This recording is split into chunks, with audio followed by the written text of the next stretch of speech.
Hi guys, today we're going to talk about how to ask for a promotion. There are some similar tips and tricks in how to ask for a raise, but there are some differentiators as well. So today I really want to focus on 11 items. Yes, 11. There's a lot to think about. And two differentiators are, first of all, the why. I really want you to focus on the why. And then secondly, size of company. Size of company is actually going to have a huge impact on how this process goes for you. So two items to be thinking about. Again, it's going to be those two and 9 others. So hang with me. I think some of this information is extremely valuable. So let's really start with the why. Before taking the step to ask for a promotion, you have to ask yourself why. I know that this sounds silly, but if you really just want more money, ask for a pay raise. Because when you have to think about a promotion, you have to be thinking about more responsibility. Do you want to potentially manage employees? Is the promotion the next logical step in your career? And I want you to strongly scrutinize these items because with the promotion can come more hours, more responsibility, and you may have just wanted more money, but with the promotion comes some additional items. So really be asking yourselves the why. And again, getting back to the career path thing, does this make sense for the path of your career and what you're passionate about and what you want to do? Second, I want you to really evaluate the relationship with your boss. Is it a good relationship? Is it a great relationship? Is it a bad relationship? Is it okay? Really be thinking about this because remember, they are likely not the ultimate decision maker. So behind closed doors, if they have a great relationship with you, they might be going to bat with you. If you don't have a great relationship, they might not be as likely to really push to help you get the promotion.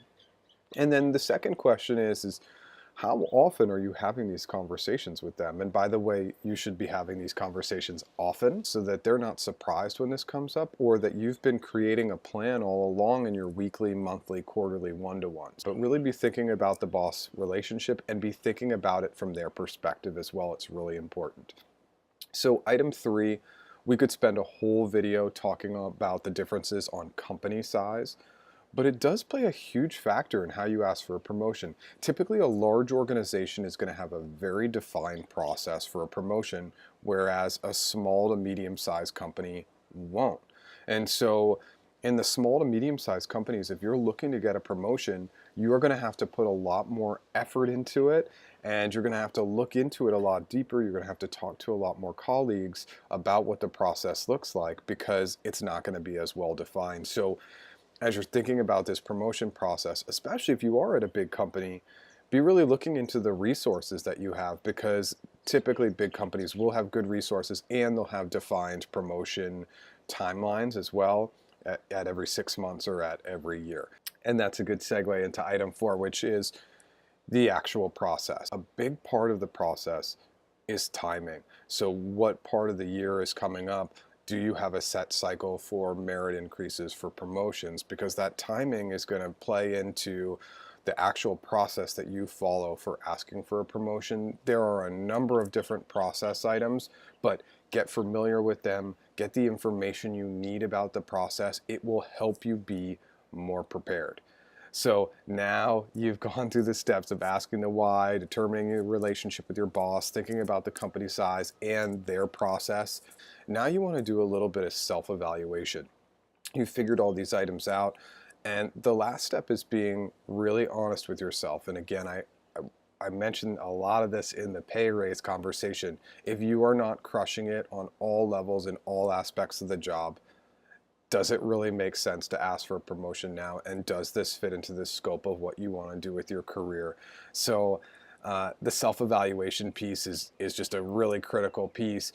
Also be thinking about how are your internal relationships, not just with your boss, but with other clients internally. How are your external client relationships? How is your overall brand? Do you have a really good overall brand? Because this will all go and work in your favor towards getting a promotion. And again, if you're hitting it on all cylinders, then yeah, now is the right time.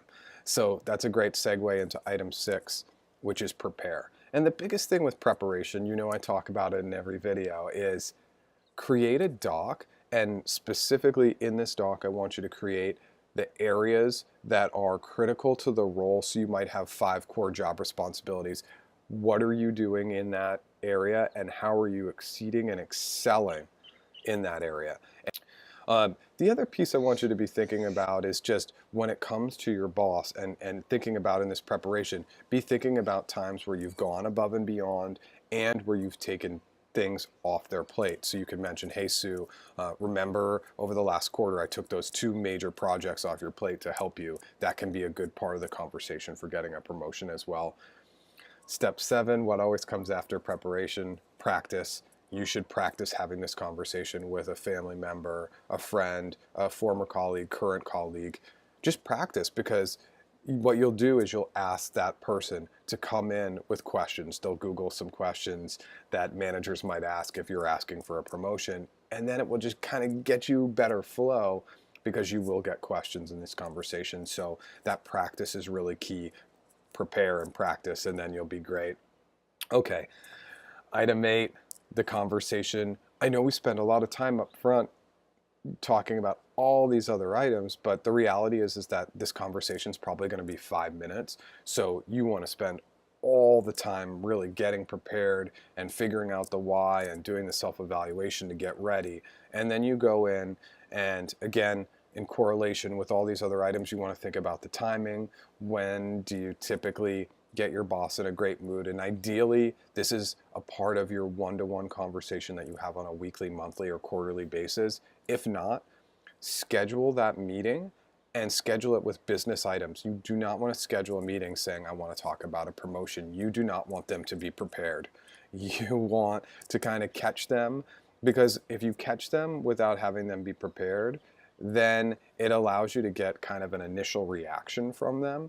Again, other people might think differently on this item, but I think that if you go in and you're organized and you talk about it in a good manner, then you don't really need to tell them that you're going to talk about it. And so what I talked about in the pay raise, I want to continue talking about here. You have to come in being grateful and kind. So you're grateful and kind for your relationship with them, for the role, for the organization. Secondly, again, just as you're talking, you want to be thinking about it from their perspective, but you're using positive words, positive body language. Again, you're coming from a place of being grateful and kind. That will play extremely well in your favor. And then finally, what you do is you take out your notes and you say, hey, Sue, I typed out some notes because I wanted to be really organized. And you are organized and methodical as you go through the points in each section, right? And once you are done talking through your spiel, you're done. You stop talking. Do not start rambling on. That's not going to do well for you. So just be organized, be methodical, and that will show up really well. And so after you shared, good segue into item 9, expect questions. Google it. You are going to find a ton of different questions that come from a manager or boss or lead's perspective. So just see how you might respond to these types of questions. Again, there's a lot of them, but there's no way you're going to go into that conversation for a promotion and not get a question. Just anticipate it. That's a big part of your prep. It's also a big part of the practice as well. So expect those questions and you'll do great. These last couple items also were in the pay raise conversation. Item 10, ask for a timing on the response. Don't walk out of that conversation without knowing timing. Is it a day? Is it a week? Is it a month? How long are you going to have to wait? Because that allows you to hold them accountable on a timeline. And then item 11, how to respond to no. Again, be grateful, be kind, and then switch it over and say, hey, I'd really like to come up with a 3-month action plan and talk about the items that I need, items and steps I need to take to get promoted. So you're working on a plan, you're being positive. If they don't want to work on a plan with you, if you are not aligned and they do not see you as a promotable employee, you need to start looking for another job internally or externally, right? If you have done all this preparation and really determined that you do need and deserve a promo and they're not aligned with you, it's time to start watching my other videos and move on. And sometimes that's just a part of your career. You need to move on. If you like my content, please like. If you have any comments, please comment below. And if you like my overall content, please subscribe. Have a fantastic day. Thanks.